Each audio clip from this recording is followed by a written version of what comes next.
महासंघाच्या वतीने कामगार आयुक्त कार्यालयावर धडक मोर्चा।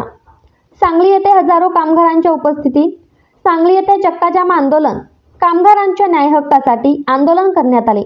यावेळी संस्थापक अध्यक्ष संदीप पाटोळे म्हणाले की कामगारांना कामगारांची नवीन व रिन्यू नोंदणी लवकरात लवकर अर्ज निकालात काढण्यात यावे व कामगारांना 5,000 रुपये सानुग्रह अनुदान म्हणून देण्यात यावे। विधवा पेन्शन योजना व मुलांचे शिष्यवृत्ती योजना असे अनेक योजनांचे अर्ज त्वरित निकालात काढण्यात यावेत, असे पाटोळे म्हणाले।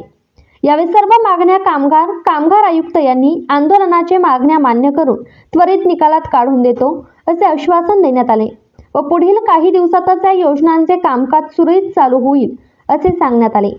यावेळी प्रदेश अध्यक्ष प्रदीप साठे, इसाक भैया शेख, पलूस तालुका अध्यक्ष अमीर मुल्ला, तासगाव तालुका अध्यक्ष विठ्ठल कांबळे, इसाक शेख, जत व पदाधिकारी कामगार उपस्थित होते।